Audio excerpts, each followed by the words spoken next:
आप मुझे ये बताएं, ऐसा कौन सा मुल्क है दुनिया में जो बगैर ट्रेड के जिंदा है, जिसकी इकॉनमी फ्लरिश कर रही है? आपका पड़ोसी एक बड़ी इकॉनमी है, आपके पड़ोस में आपकी बहुत बड़ी मार्केट है, एक बहुत बड़ी इंडस्ट्री है उसकी, आपकी मतलब इंडस्ट्री के लिए इतनी बड़ी मार्केट है इंडिया। आप 60 साल से उससे ट्रेड नहीं कर रहे। इशू क्या है आपका? कश्मीर का इशू है। तो भाई इशू अपनी जगह है।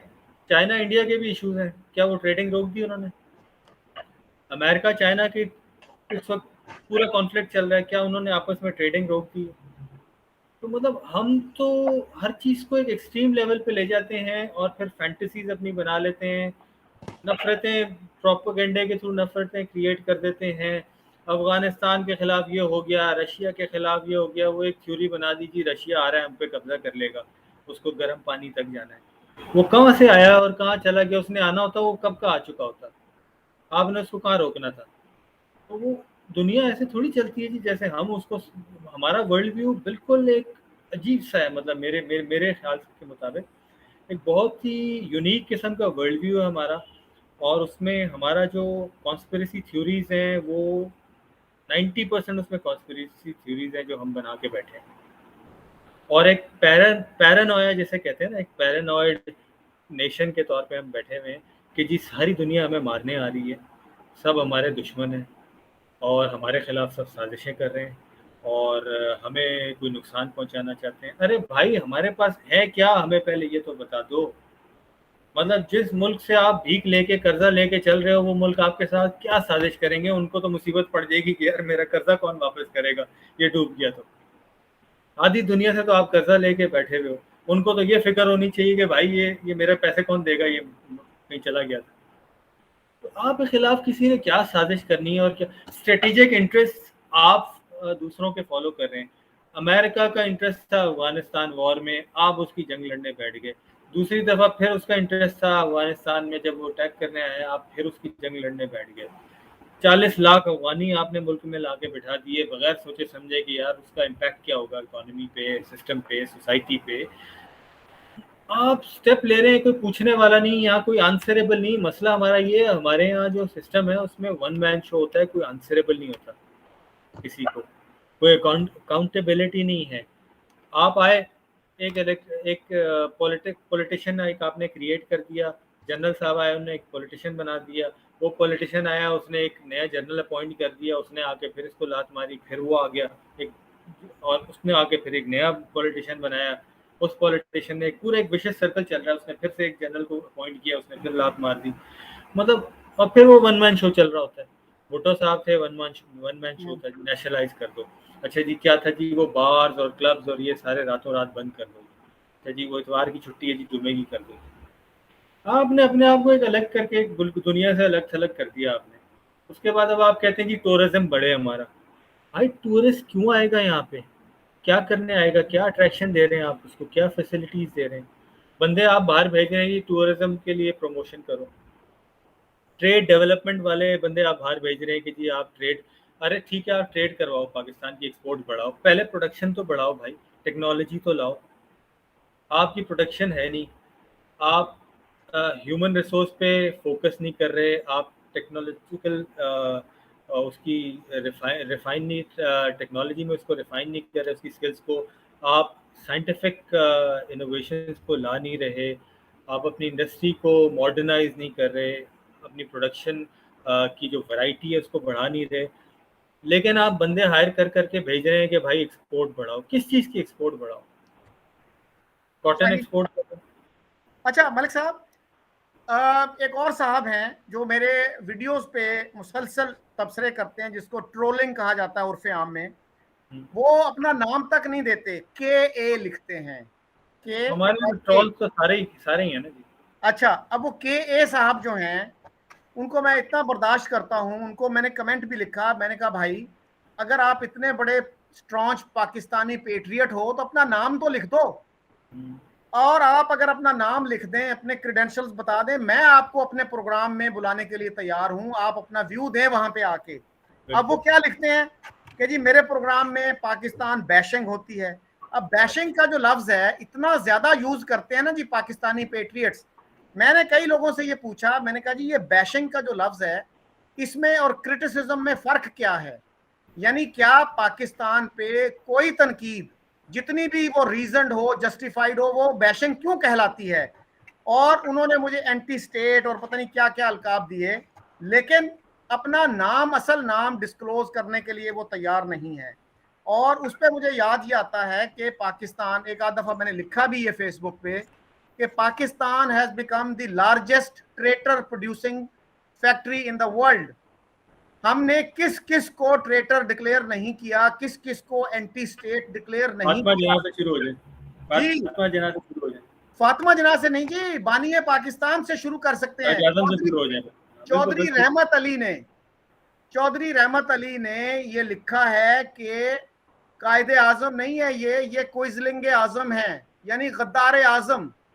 और फिर शेर बंगाल मौलवी फजलुल हक, जिन्होंने लाहौर की करारदाद जो थी 1940 वाली वो पेश की थी, उनको हमने गद्दार करार दिया। और 54 में वो चीफ मिनिस्टर थे इलेक्टेड ईस्ट बंगाल के, उनको सैक कर दिया गया। ये अलग बात कि एक साल बाद उनको वफाकी वजीर दाखिला यानी इंटीरियर मिनिस्टर बना दिया गया। फिर हमारे एक हीरो थे हुसैन शहीद सोरवर्दी, उनके नाम पे अब भी एक रोड है इस्लामाबाद में, प्राइम वो मिनिस्टर वजीर आजम भी रहे, उनको गद्दार कहा गया।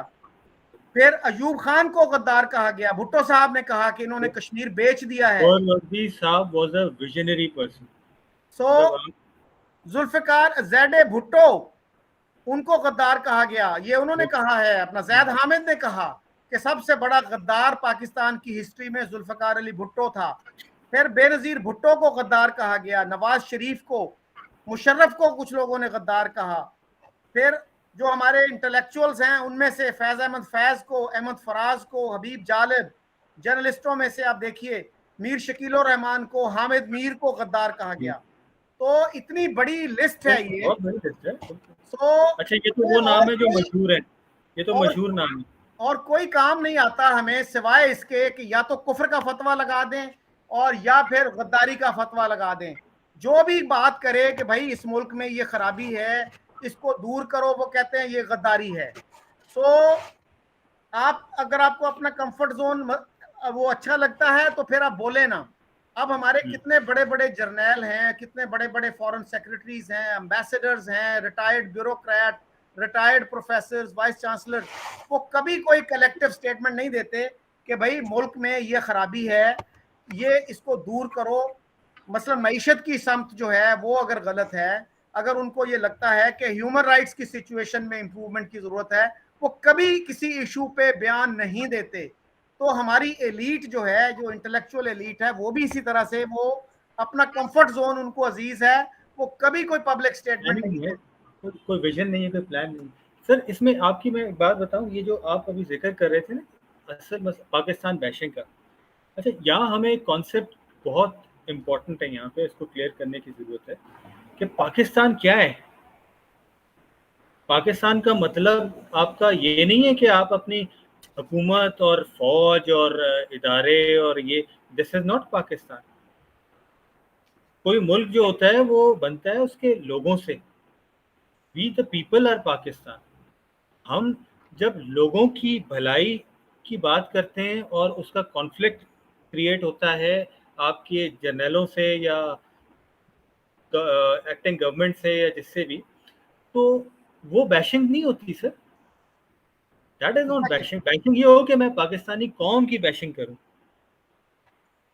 पाकिस्तानी कौम को बुरा भला कहूं और उनको कहूं कि जी ये ऐसे हैं वो ऐसे हैं। नहीं, ये मेरी नज़र में तो कौम मजलूम है, इनके साथ ज्यादती हुई भी है।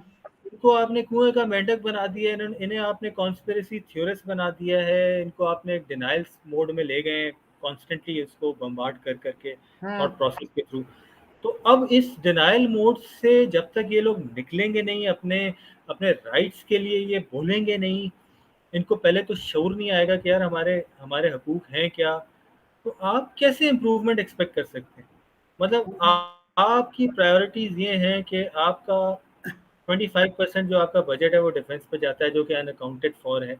फिर आपका सप्लीमेंट्री बजट आता है, उसमें आप मजीद पैसे डिफेंस में डालते रहते हैं।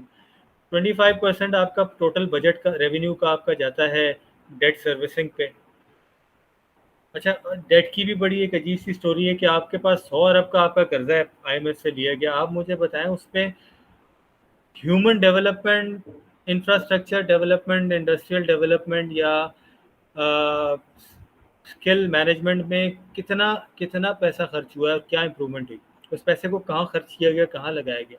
अच्छा मलिक साहब, आपका क्या आपने अंदाजा कहा है कि मिलिट्री पे कितना खर्च होता है, डिफेंस पे? क्योंकि डिफेंस के जो लोग हैं मिलिट्री के, वो कहते हैं जी हमारा तो 16-17% से ज्यादा डिफेंस पे एक्सपेंडिचर नहीं है। और आप वो बजट की एक्सपेंडिचर फिगर जो है देखें। ना, जो बड़ा एक्सपेंडिचर है उनके बकौल वो है डेट पेमेंट का, डेट सर्विसिंग का। सर आप बजट की फिगर देखें ना जी, इस साल के बजट की फिगर आपके सामने हो। आप मुझे जी बताएं कि 5,000 अरब का बजट है, उसमें से डिफेंस को कितना गया? 1200, 1400। ठीक है। अच्छा, 5,000 का 1200 कितना बनता है? नहीं, वो ओवरऑल बजट का साइज तो इन्होंने बड़ा किया हुआ है ना, 7,000, चाहे वो डेफिसिट बजट ही हो। सर तो डेफिसिट बजट समेत मैं आप रेवेन्यू की बात कर रहे हैं ना? मैं डेफिसिट बजट की बात कर रहा हूँ। 5,400 बिलियन डॉलर्स रुपीस का है। 5,400 अरब रुपए। 5,400 अरब रुपए में से 1,200 अरब आपका डिफेंस पे। अच्छा, इसके अलावा उसमें पेंशन शामिल नहीं है, जो आप फौज को देते हैं वो सिविलियन बजट से देते हैं। अच्छा, इसके अलावा आपका सप्लीमेंट्री बजट आता है हर 6 महीने बाद, जिसमें आप अपनी ग्रांट्स मांगते रहते हैं और मुख्तलिफ, मतलब हर छोटी मोटी सर्विसेज। अब ये आपकी न्यूजीलैंड की टीम चली गई, खेली नहीं, लेकिन वो 4 अरब रुपया 5 अरब रुपया आपने उसका डिफेंस सिक्योरिटी का ले लिया। तो मतलब वो बजट तो आपके आते रहते हैं। अच्छा, मुझे कोई एतराज़ नहीं है इस चीज़ पे कि जी आप डिफेंस बजट ला रहे हैं, सब कुछ कर रहे हैं, करें। लेकिन सवाल ये है कि आप उसको कॉम्बैट और नॉन कॉम्बैट एक्सपेंडिचर में डिवाइड तो कर दें, उसको स्पेसिफाई तो कर दें। और उसके बाद आप कॉम्बैट एक्सपेंडिचर को आप चले नॉन अकाउंटेबल फॉर कर दें, और नॉन कॉम्बैट एक्सपेंडिचर का अकाउंटेबिलिटी तो करें। दूसरी हम्म। बात आप ये बताएं कि ये डेट सर्विसिंग जो होती है, मतलब मेरे हिसाब से मैंने जो अपना स्टेटिस्टिक्स देखा है, वो पिछले 40-50 साल में हमारा जिस जिस हिसाब से डिफेंस एक्सपेंडिचर बढ़ता जा रहा है, डिफेंस इंपोर्ट्स बढ़ती जा रही है, इसी हिसाब से हमारा जो कर्जा है वो भी बढ़ता जा रहा है। आप इंपोर्ट का पैसा, डिफेंस इंपोर्ट का पैसा कहाँ से देते हैं? पाकिस्तान इज द 11th और 12th largest importer of arms and ammunition in the world. आप वो पैसे कहाँ से देते हैं? आपको फॉरेन एक्सचेंज चाहिए होता है ना उसके लिए। फॉरेन एक्सचेंज के थ्रू आप पेमेंट करते हैं तो ऑब्वियसली उसको आपका बैलेंस ऑफ पेमेंट भी पे भी रिफ्लेक्ट होना चाहिए। क्या होता है, अब आप उसकी लॉजिक जो भी बना दें, अब मसला ये है कि वो आप कर्जा लेते हैं, उसका आप असला ले रहे हैं या उसको आप नॉन कॉम्बैट एक्सपेंडिचर पे लगा रहे हैं। आपका बजट, अच्छा बजट डेफिसिट जो होता है आपका, वो तो चले आपने लोकल डेट से आपने पूरा करना होता है, नोट छाप दिया आपने, काम हो गया आपका। अच्छा, ये भी एक बड़ा मसला है कि आज तक, अभी तक पाकिस्तान स्टेट बैंक जो है वो गवर्नमेंट ऑफ पाकिस्तान के अंडर था, अब उन्होंने उसको अलग किया है। तो वो एक गवर्नमेंट डायरेक्टिव पे आपने एक डेट क्रिएट किया, आपने लोन छापा, पैसे आप बनाए जा रहे हैं, मार्केट में फेंके जा रहे हैं। सबसे बड़ा जो ड्रॉबैक है वो ये आपका, ये जो इन्फ्लेशन का जो सबसे बड़ा फैक्टर है कि आपने मार्केट को इफेक्ट किया हुआ है। इकोनॉमी में आप गवर्नमेंट एक्सपेंडिचर और गवर्नमेंट जो ये डेट अपना करती है, उससे बहुत ज़्यादा फर्क आता है। अब आपकी इस वक्त डबल फिगर में जा चुकी है इन्फ्लेशन, आपको ये पता? बेंचमार्क या थ्रेश होल्ड आपका 6% है इन्फ्लेशन का, इस वक्त 11% पे पहुंची है। यानी 6% के बाद आपकी इकोनॉमी का डाउनफॉल शुरू होता है, जिसको अच्छा, आप कहते हैं। उस पे तो मलिक साहब हमारे प्राइम मिनिस्टर का भी एक बयान मौजूद है ना, कि मेरे पास डेवलपमेंट के लिए कोई पैसा नहीं है। अच्छा, इसी के साथ एक एक वाकया मुझे याद आ रहा है। हमारे एक दोस्त हैं डॉक्टर नाजर महमूद, वो कॉलम भी लिखते हैं और टीवी पे भी आते हैं एज अ कमेंटेटर। वो बता रहे थे कि एक दफ़ा मैं कतर जा रहा था, तो मेरे साथ एक जो मुसाफिर बैठा था, तो उसके साथ मेरी गपशप शुरू हो गई। तो मैंने उससे पूछा, जी आप कहाँ रहते हैं? तो उसने बताया जी कि मैं वहाँ स्पेन में रहता हूँ, लेकिन I am a proud Pakistani. तो हम्म, उस पे इन्होंने उनसे पूछा कि भाई किस वजह से तुम प्राउड पाकिस्तानी हो? पाकिस्तान के कौन कौन से ऐसे इदारे हैं जो आपको प्राउड फील करने का जवाब देते हैं। ठीक है। तो उसने 2-4 मिनट तो बात की, उसके बाद जो है ना, वो कहते हैं कि जब वो जहाज से उतरा ना, तो वो डॉक्टर नाजिर को कहने लगा, डॉक्टर साहब आपने मुझे एक नया नुक्ता नज़र दिया, एक नया पर्सपेक्टिव दिया इस इशू पे देखने का। तो हम हमारा जो पेट्रियटिज्म का कॉन्सेप्ट है ना जी, उसको भी रिवाइज करने की जरूरत है किस चीज पे कि फोकस करते हम हैं जो जरा ये है तो बताओ। जी, हमारे यहाँ ब्लाइंड पेट्रियटिज्म तो बहुत है, लेकिन क्रिटिकल पेट्रियटिज्म जो है ना, उसका हमें पता तक नहीं है। वो चीज जिसकी हमें जरूरत है वो क्रिटिकल पेट्रियटिज्म है। यानी आप जो है अपने मुल्क को दानिस्ता नुकसान ना पहुंचाएं, लेकिन उसमें अगर कोई खराबी है, कोई कमजोरी है, उसको पॉइंट आउट करें। अगर ये आप क्रिटिसाइज नहीं करेंगे, पॉइंट आउट नहीं करेंगे, तो बेहतरी नहीं आएगी। तो ये ब्लाइंड पेट्रियट्स जो है ना, मेरे ख्याल में ये पाकिस्तान को असल नुकसान ये पहुंचा रहे हैं। ये वही लोग थे 71 में जो ये कह रहे थे कि जनाब मारो इन बंगालियों को, ये इंडिया के एग्जैक्टली। दुश्मन हैं। और उस पे हबीब जालब ने जब ये कहा था कि मोहब्बत गोलियों से बो रहे हो, तो उनको गद्दार कहा गया था। तो बिल्कुल। असल गद्दार जो है ना, वो आप देख लीजिए कि कौन है, किन लोगों की पॉलिसियों की वजह से मुल्क टूटा, और वो कौन लोग थे जो इस मुल्क को टूटने से बचाना चाहते थे। उन्होंने मुखालफत भी बर्दाश्त की, उन्होंने जेल जाना भी बर्दाश्त किया, लेकिन जो हुब्बुल वतनी के दावेदार थे, वो फिर चीखे मार के रो रहे थे 16 अगस्त को। उससे पहले उन्हें हकीकत नजर नहीं आ रही थी, वो बीबीसी के खिलाफ भी बातें करते थे। वो जो है, जो भी वेस्टर्न मीडिया में पाकिस्तान पे क्रिटिसाइज करता था, उसको कंडेम करते थे। तो इसके बावजूद हमारे किसी अखबार ने उसके बाद ये माजरत नहीं की कि भाई हमारे से गलती हो गई, हमने आपको मिसगाइड किया। हमारे यहाँ बेशुमार लोग हैं जो न्यूयॉर्क टाइम्स को क्रिटिसाइज करते हैं कि जी इसने इराक के मौके पे, इराक जंग के मौके पे गवर्नमेंट का साथ दिया और वेपन्स ऑफ मैस डिस्ट्रक्शन पे क्रिटिसिज्म नहीं किया। अब न्यूयॉर्क टाइम्स ने तो 1 साल के अंदर अंदर उस पर माजरत की कि हमने गलत रिपोर्टिंग की। क्या पाकिस्तान के किसी अखबार ने, जंग ने, नवाए वक्त ने, डॉन ने कभी क्रिटिसाइज किया अपने आप को, कभी अपनी इस्लाह की, कभी माजरत की पाकिस्तानियों से कि हमने गलत रिपोर्टिंग की, हमें माफ कर दें? तो ये जो हमारा सेल्फ राइटियसनेस है। कॉन्सेप्ट वही वही बात होगी ना, वो कॉन्सेप्ट की बात हो गई कि हमारा कॉन्सेप्ट पेट्रियाटिज्म का बड़ा उलट है। मतलब हमारी नज़र में पेट्रियाटिज्म ये है कि भाई हमने स्टेट के खिलाफ, जिसको रियासत कहते हैं, हमने उसके खिलाफ बातचीत करी। अरे भाई, स्टेट और अवाम दो अलग अलग चीज़ें हैं। दुनिया में रियासत बनती है अवाम से, स्टेट बनती है, और ये अवाम से मुल्क बनते हैं। मतलब हमारे यहाँ वो है कि जी नहीं, रियासत उसकी मशीनरी, जैसे स्टेट पिलर्स हैं, जैसे ये फौज हो गई या ये हो गए, इनके खिलाफ बात करना या इनको क्रिटिसाइज करना हमारे यहाँ गद्दारी है, और इनकी फेवर करना हमारा पेट्रियाटिज्म है कि ये इन्होंने जो कॉन्सेप्ट दे दिया उसको लेके चल। सर, स्टेट आपकी इस वक्त चला रही है फौज, इसमें कोई शक और शुबा ही नहीं है। आज से नहीं, 70 साल से सारे प्लानिंग, सारे फॉरेन पॉलिसी आपकी उनकी चल रही है, कॉन्सेप्ट उनके चल रहे हैं। माजरत के साथ मैं ज़रा खुल के बात करूँगा। अब आप अगर उसको, उसके नुकसानात पे बात करते हैं तो आप गद्दार हैं, और उसकी फेवर करते हैं तो आप पेट्रियट हैं। तो हमारे यहाँ वो पेट्रियट सारे हैं, लेकिन गद्दार बनने को कोई तैयार नहीं है। और जब तक कोई गद्दार बनने को तैयार नहीं है, आपके मसाइल हल नहीं होते। जब तक कोई फ्रंट पे आके फेस नहीं करेगा इन इश्यूज़ को आइडेंटिफाई नहीं करेगा, आप कैसे, मतलब आप खुद मुझे बताएं कि ये कब तक चलेगा और किस तरह होगा कि आप एड भी ले रहे हैं, आप डॉलर्स भी ले रहे हैं, आप प्रॉक्सी वॉर्स भी लड़ रहे हैं, आप बिजनेस एम्पायर भी खड़ी कर रहे हैं। आधा पाकिस्तान आपने अपनी रियल एस्टेट एम्पायर बना दिया है। वही वही चीज़ जो आप 100-100 रुपए एकड़ में दे के आज करोड़ों अरबों रुपए की बना चुके हैं, और उससे आप लोग अरबपति बन गए हैं। कोई प्रोडक्टिव डेवलपमेंट तो नहीं है वो सर। मतलब 100 रुपए की ज़मीन आप खरीद के, अपनी इन्फ्लुएंस इस्तेमाल करके 100 रुपए एकड़ ज़मीन खरीद के, 10,000 एकड़ ज़मीन खरीद के आप उसको 10 अरब की बेच देते हैं। आप तो कमा गए 10 अरब, कौम ने क्या कमाया?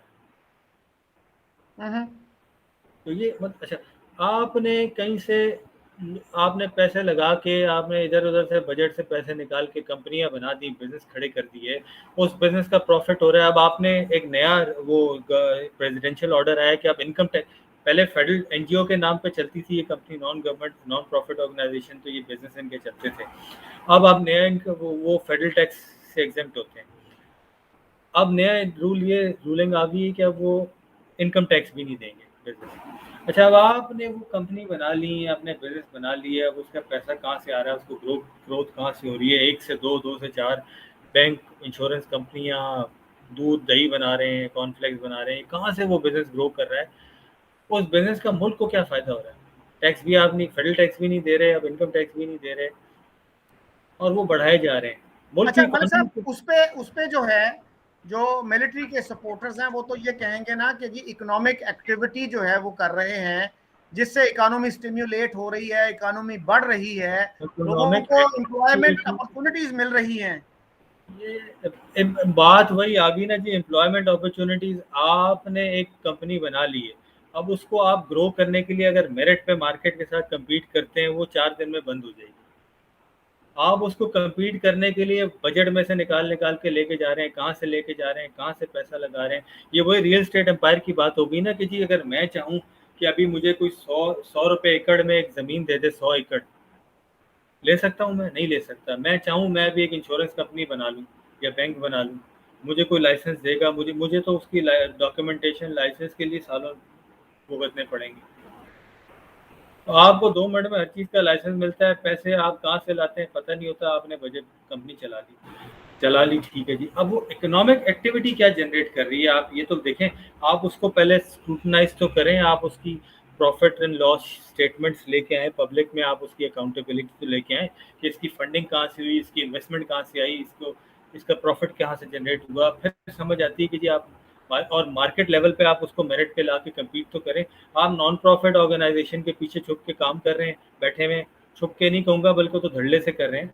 आप उस पे फेडरल टैक्सेस भी नहीं दे रहे, आप उस पे अब इनकम टैक्स भी नहीं दिया करेंगे, सदर साहब ने रूल पास कर दिया। तो मतलब एक्टिविटी कौन सी जनरेट हो रही है?